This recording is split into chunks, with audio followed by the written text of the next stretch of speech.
नमस्कार। मैं अबरार खान यूट्यूब मंच से। आज हमारे साथ में वरिष्ठ पत्रकार श्रवण गर्ग साहब हमारे साथ उपस्थित हैं। नमस्कार गर्ग साहब, कैसे हैं आप? नमस्कार, नमस्कार, नमस्कार।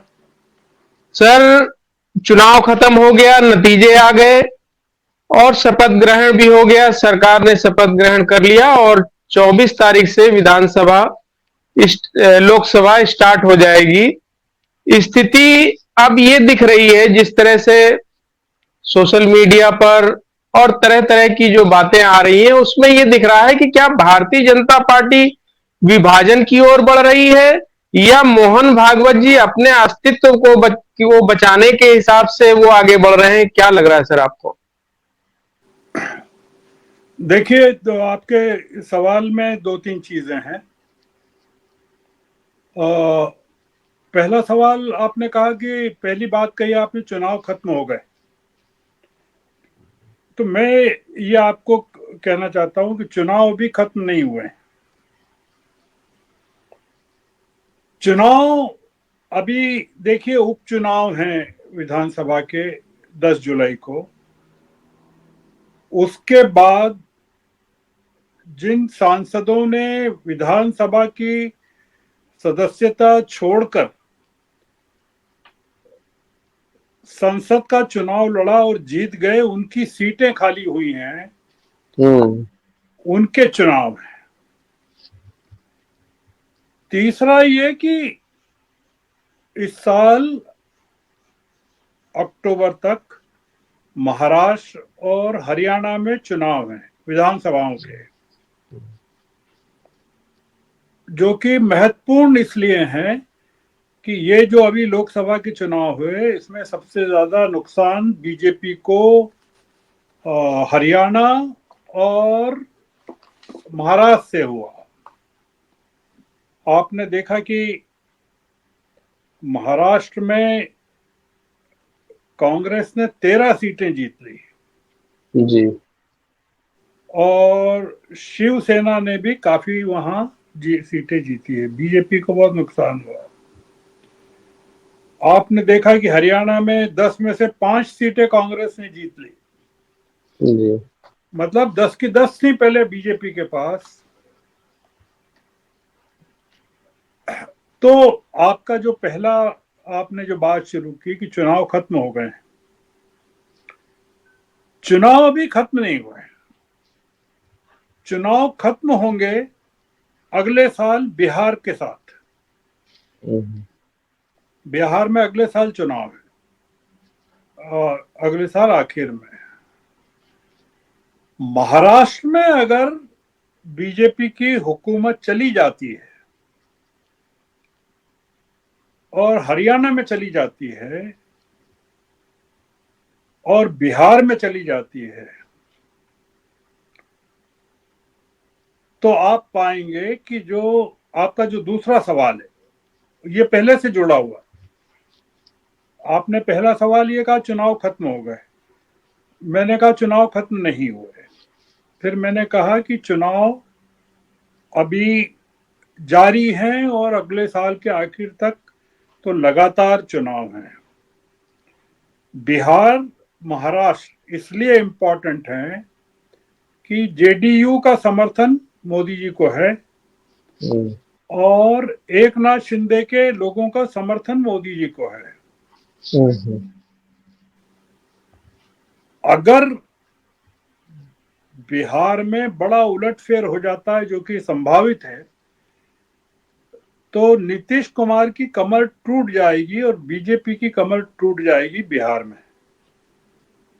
और महाराष्ट्र में अगर बीजेपी की सरकार महायुति चली गई, तो आप पाएंगे कि सबसे बड़ा धक्का बीजेपी को महाराष्ट्र से लगेगा।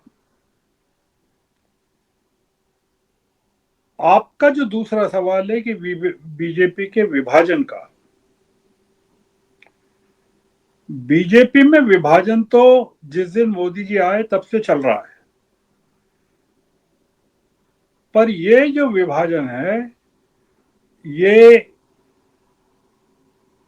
पिछले 5 सालों से बहुत बढ़ गया है। और वो ये बढ़ गया है कि मोदी जी ने बाहर के लोगों को एक बड़ी संख्या में लेना शुरू कर दिया, और जिसके कारण जो बीजेपी मूल के जो कार्यकर्ता नेता हैं वो बहुत नाराज महसूस कर रहे हैं, उपेक्षित महसूस कर रहे हैं।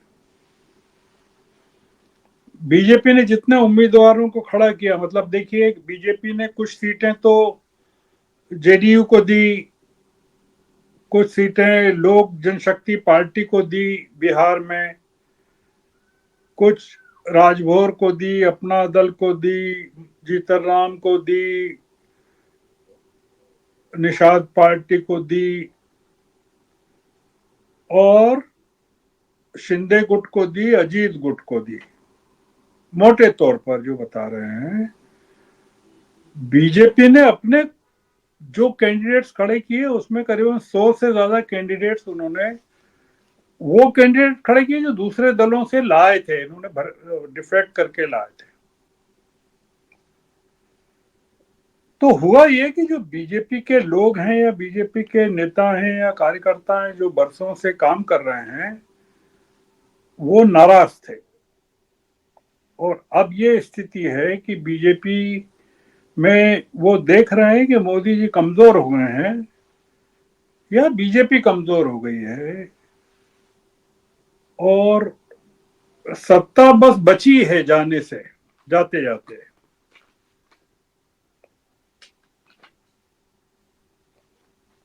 और अगले चुनाव के पहले बीजेपी सत्ता से बाहर हो जाएगी, और उसका कारण मोदी जी होंगे। तो ये जो चीज है, जैसे मैंने कहा, उत्तर प्रदेश में विभाजन ये है कि मोदी जी को बहुत पहले से लग गया था, काफी पहले से, जब वो जो नौकरशाह शर्मा जी को उन्होंने वहां स्थापित किया था योगी जी की मर्जी के खिलाफ, और योगी जी ने बहुत टाइम तक उनको मंत्री नहीं बनाया, कोई अहमियत नहीं दी, तमाम चीजें हुई। अब ये हो गया है, जो चल रहा है कि उत्तर प्रदेश में हार का बड़ा कारण योगी जी हैं, जो मोदी जी के लोग मानते हैं होंगे। और आरएसएस का मानना है, या हो सकता है मानना, कि बीजेपी के हार के पीछे बड़ा कारण ये रहा हो कि ये जो नाराज लोग हैं बीजेपी के, या हिंदुत्व को जो डाइल्यूट किया गया, उसमें पानी मिलाया गया, उसके कारण नुकसान हुआ। तो जो बड़ी बात है वो ये है, जो आरएसएस की चिंता है वो ये है कि मोदी जी के कारण न सिर्फ बीजेपी को नुकसान होने वाला है, बीजेपी से बड़ा नुकसान संघ को होने वाला है। कि बीजेपी अगर खत्म हो गई या गिर गई सत्ता से, तो उसके कारण आरएसएस का प्रभाव कमजोर हो जाएगा, या आरएसएस के काम पर उसका असर पड़ेगा। अब ये मुद्दा ये है कि मोदी जी क्या करेंगे, मतलब आरएसएस के साथ मिलकर काम करेंगे कि आरएसएस के बिना काम करेंगे। मोदी जी ने यह बता दिया है कि उनको आरएसएस की जरूरत नहीं है। नड्डा जी के जरिए उन्होंने पब्लिकली ये बता दिया कि हमको आरएसएस की जरूरत नहीं है। मोदी जी अगर आरएसएस को साथ लेके चलेंगे तो बीजेपी को ज्यादा नुकसान होगा। आरएसएस को छोड़कर चलेंगे तो भी नुकसान होगा, क्योंकि बीजेपी के पास खुद का कोई बहुत आधार नहीं बचा। उन्होंने वो अपने जो निर्भरता उनकी संघ पर रही ज्यादातर, और जो बाहर के लोग आए वो भी वो कोई अपने साथ पार्टी को लेके नहीं आए, वो खुद आ गए। कि मान लीजिए कांग्रेस से कोई आया तो कांग्रेस को लेके नहीं आया, वो कांग्रेस के कुछ कार्यकर्ता आ गए पर वो सब नहीं आए। तो जो आपका जो दूसरा सवाल है, पहला सवाल चुनाव का था आपका, पहला जो बात कही आपने, दूसरी आपने जी। कि विभाजन हो गया क्या। हाँ, विभाजन हो गया, पर यह विभाजन उन लोगों के बीच में है कि जो कट्टर हिंदुत्व वाले हैं, धार्मिक राष्ट्र वाले हैं। अब ये कौन लोग हैं? मोदी जी अगर आरएसएस की लाइन को छोड़ देते हैं तो लाखों साधु संत, हरिद्वार की धर्म संसद वाले लोग, हिंदू राष्ट्र बनाने वाले लोग, और मंदिरों पर कब्जे करने वाले लोग, मॉब लिंचिंग करने वाले लोग, उनका क्या होगा? लाखों करोड़ों लोग वो इस बात पर निर्भर हो गए हैं अब, कट्टर हिंदुत्व की फिलॉसफी को लागू करना है। हम्म। और अगर वो, जैसे आपके आपके आपके अनुभव के आधार पर कहूं कि अगर सारे मुस्लिम बच्चे मदरसों में जाना बंद कर दें और सरकारी स्कूलों में जाना बंद चालू कर दें, तो मदरसों में जो उनको तालीम मिलती है थोड़ी सी इस्लाम के कट्टरवाद की, वो मिलना बंद हो जाएगी। तो वो तमाम जो पुराने लोग चलाते हैं मदरसों को, या जो एक तरह का इस्लाम के प्रति जो आस्था जगाते हैं, वो विरोध करेंगे। ये एग्जैक्टली वैसा ही है कि अगर आप संघ को कमजोर कर देंगे तो धार्मिक कट्टरता कम हो जाएगी, बंद हो जाएगी। मोदी जी के सामने बड़ा संकट है कि वो खुद की सत्ता को बचाएं कि हिंदू धर्म के लिए काम करें। हम्म। और मोदी जी को जैसा लोग जानते हैं, उन वो सत्ता के लिए सब कुछ त्याग कर सकते हैं। हम्म। दूसरा मुद्दा ये है कि मोदी जी संघ के प्रचारक रहे हैं, तो संघ के प्रति उनके मन में कोई गहरी नाराजगी है। अब वो नाराजगी इसलिए हो सकती है कि वो जब संघ में थे तब उनके साथ कोई बहुत अच्छा व्यवहार नहीं किया गया। हो सकता है वो जब संघ में रहे हों तो ये भागवत क्या सीनियर रहे हों या और लोग सीनियर रहे हों, तो मोदी जी को उनका उनकी जगह या उनका श्रेय या उनको पद उस तरह का नहीं मिला, या वो संघ को के प्रति उनके मन में थोड़ा गुस्सा हो,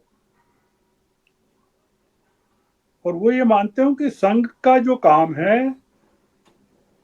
वो पॉलिटिकल नहीं होना चाहिए। संघ अपना काम करे जो कर रहा है, मतलब कल्चरल और आइडियोलॉजिकल,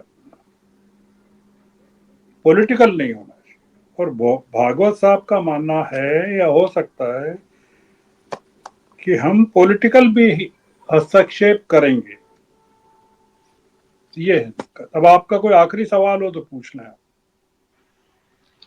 और इसमें साथ में ये सवाल उठता है कि क्या मोदी जी के जो कार्यकलाप है उससे जो संघ प्रमुख है मोहन भागवत साहब, वो कहीं न कहीं असहज स्थिति में है। और छोटा सा सवाल अगला है कि क्या विपक्ष की अब तैयारी क्या है आगे के लिए? देखिए, मैं आपके दोनों सवाल को मिला के दे देता हूं क्योंकि समय कम है। मोहन भागवत असहज बहुत ज्यादा हैं क्योंकि मोहन भागवत को मोदी जी ने बिल्कुल हाशिए पर डाल रखा है पिछले कई सालों से।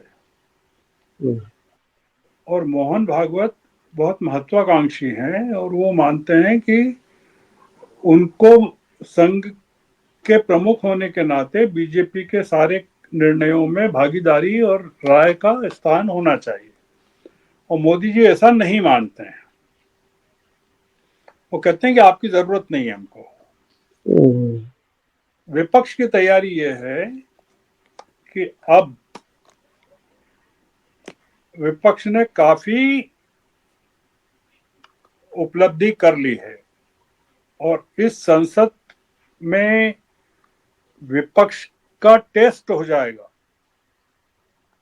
24 तारीख से जो हो रहा है उसमें 2-3 चीजों का निर्णय हो जाएगा।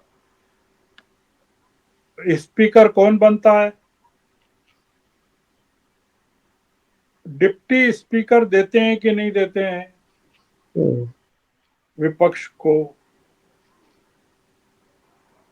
विपक्ष जो मुद्दे उठा रहा है उठाने वाला है उस पर सरकार का क्या नजरिया रहता है। और ये नजरिया प्रकट इस बात से होगा कि स्पीकर कौन बनता है। और पिछली बार जैसे स्पीकर बन जाते हैं और विपक्ष को नाराज करते हैं, तो इस बार दिक्कत बहुत बड़ी होने वाली है।